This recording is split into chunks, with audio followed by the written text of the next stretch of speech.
So I grew up in Montana in the heart of the Rocky Mountains. Beautiful place. We were in a valley called the Gallatin Valley. And we were surrounded by 4 different mountain ranges. And the one that was closest to us, just about 10 or 12 miles, 10 or 12 minutes to drive, was called the Bridger Mountains. And bridges are great. Bridges have ski slopes, and they've got lakes, and they've got a bunch of wilderness areas, and they've got campgrounds, they've got these roaring rivers. It's beautiful. Well, I found this. I didn't know this existed, but we visited a lot of these places and camped a lot of these places growing up. There's one Bridger Wilderness area that had a place like a lot of our state parks do that you can put in for comments. You put in and say, okay, yeah, this is something that we would like to change. So these are actual responses in the comment box to the Bridger Wilderness area. The following, let's see, trails need to be reconstructed. Please avoid building trails that go uphill.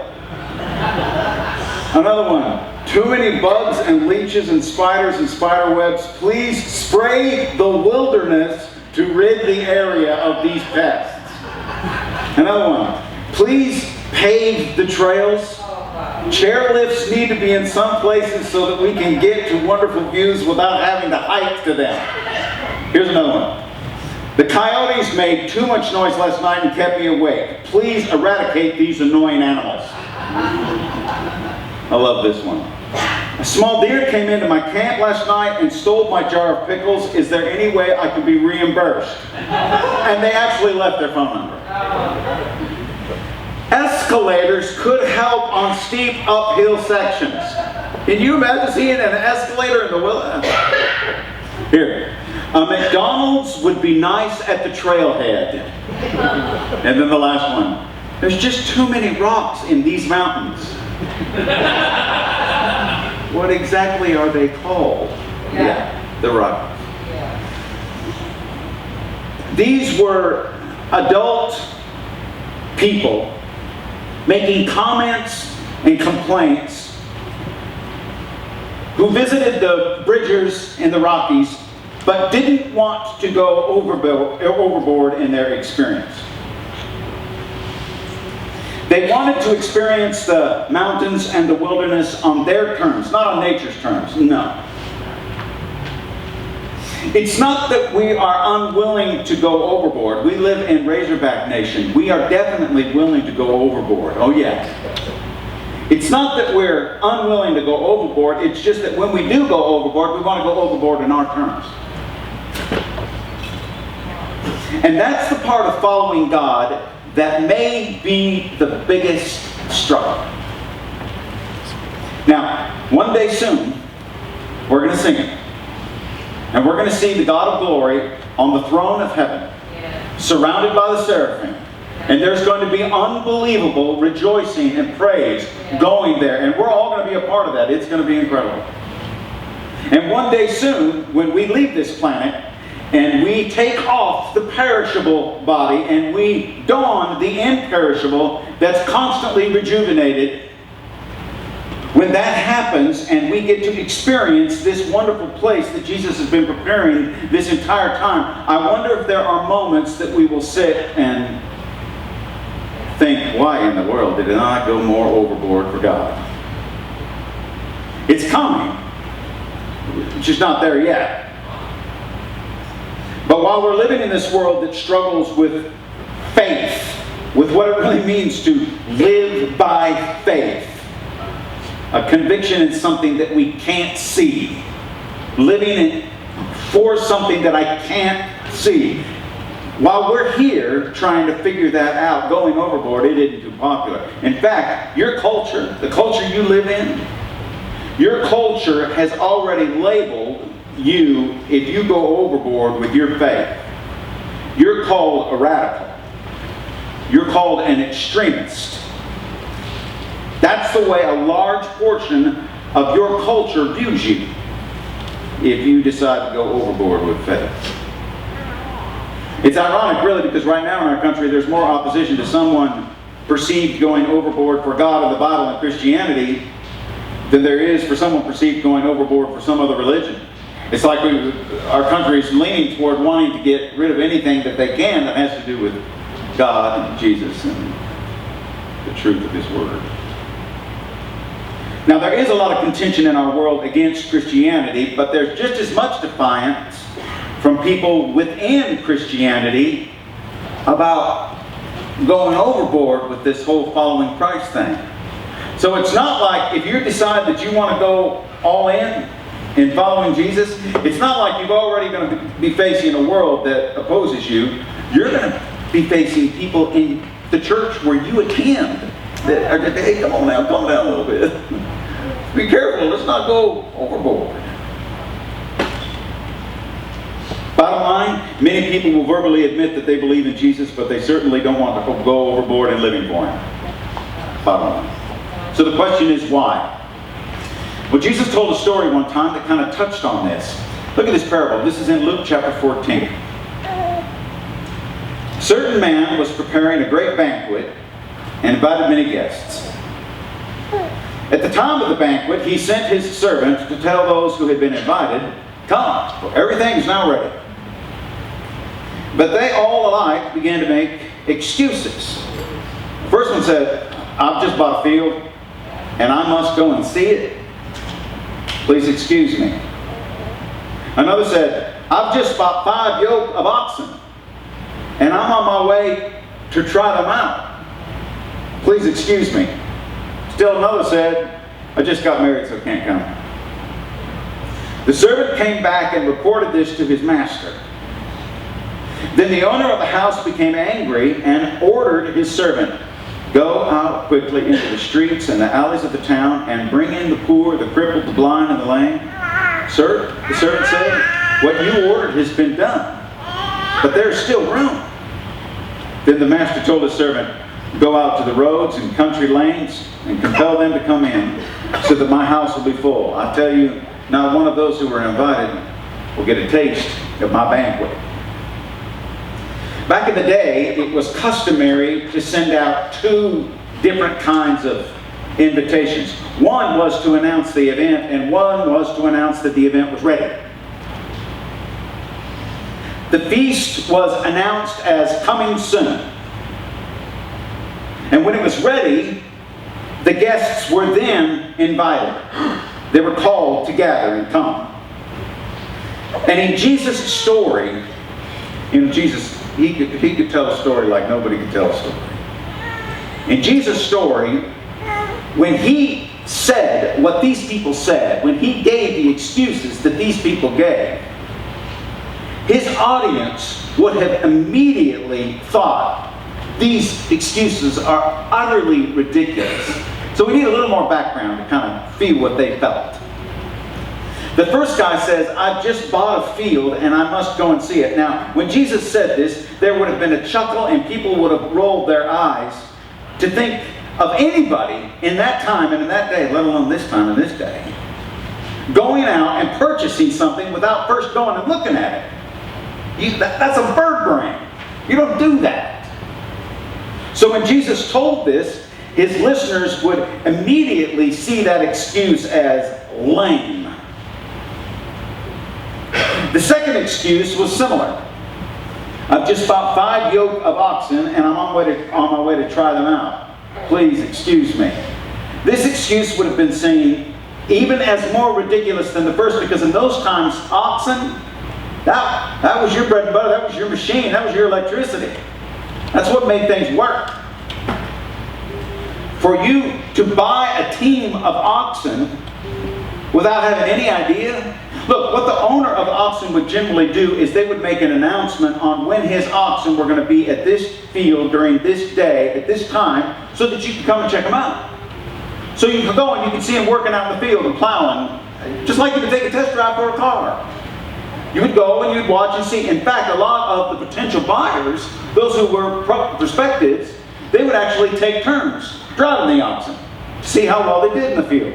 Then you would be able to give a reasonable price on what you thought they were worth. And by the way, this is 5 yoke of oxen. You put 2 generally in a yoke. So we're talking about 10 animals here.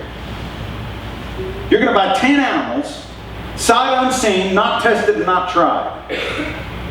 Y'all, that's just dense. That's just dense. That's just mindless. Jesus' story really started to hit a core. Because when he says this, and these people, that's the excuse they gave. You bought a field without looking at it. So here we got a real estate expert and a farming genius who decided to make all these purchases without first doing a thorough examination. But these excuses probably,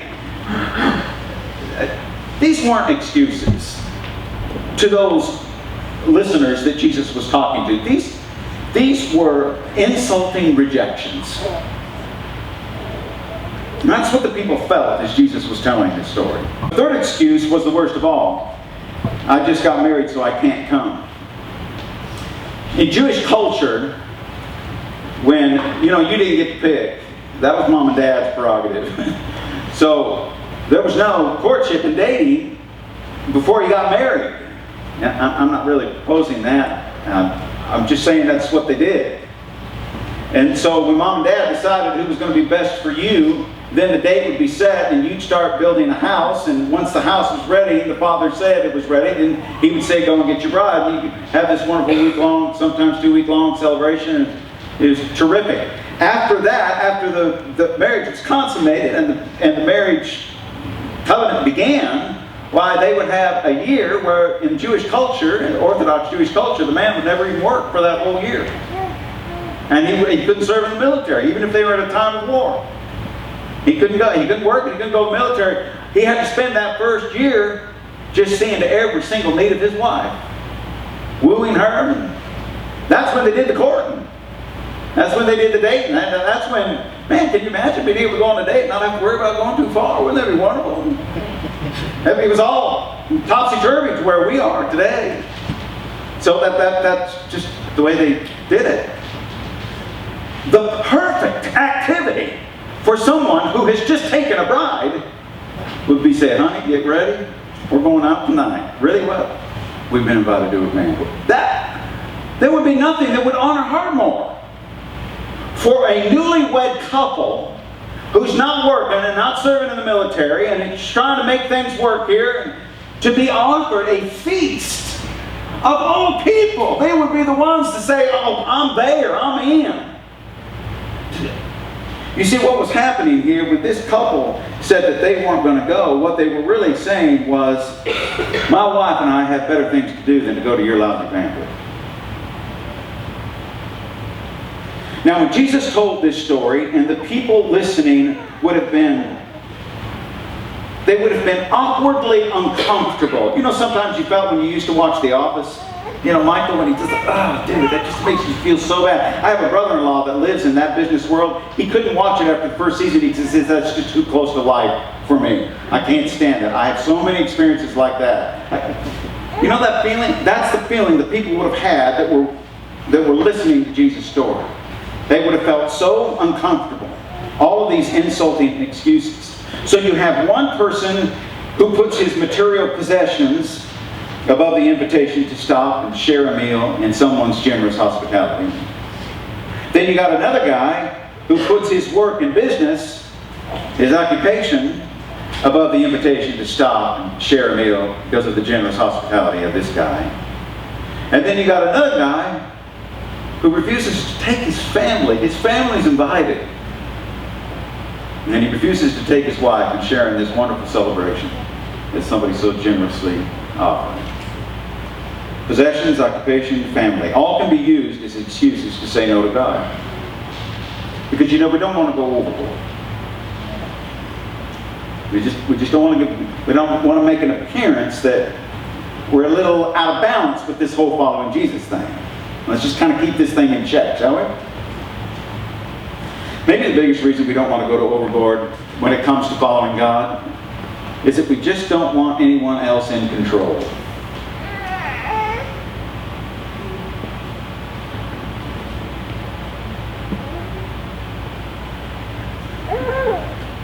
If we accept God's offer to go all in, to go overboard for him, then that means he's in charge, right? And he's in charge of everything. Things we wouldn't choose, everything. And there's many in this room who have decided to go overboard for Jesus.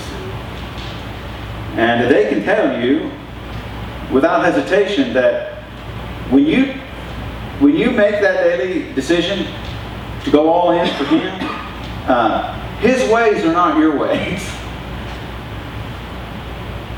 And his thoughts are not your thoughts. And he has plans that you would never choose. Never. He has unexpected events in the road. Unexpected turns, bends in our life that leave us confused and leave us hurting and leave us full of questions. And we can't figure out what he's doing. So you tell me, why would anybody want to go overboard with someone like that? Okay, I'll tell you. It's because we know the end of the story. We read the end of the book. We know who wins. Jesus wins. Those in Jesus win. He conquered death, and we will join him. And all of those that we have been temporarily separated from, old and young, we will come back together with.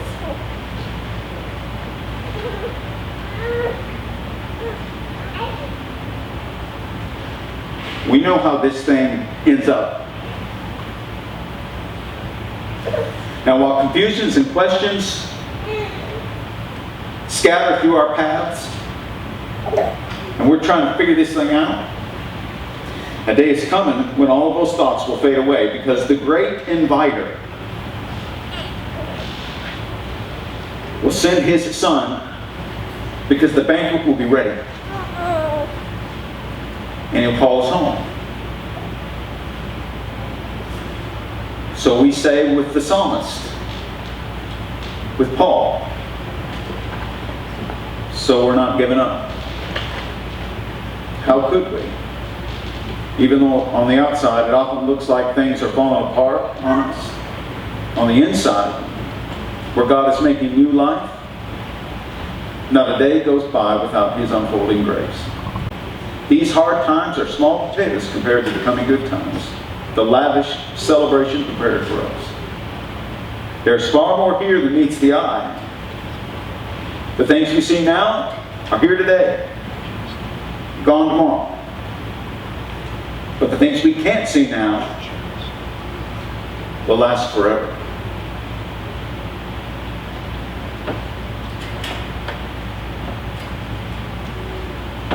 The Bible says to rejoice with those who rejoice and to weep with those who weep.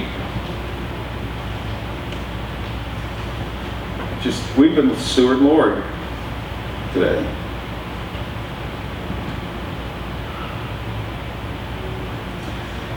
Weeping with some of you parents who have had to see your kids off because they're going to school at a different place than you.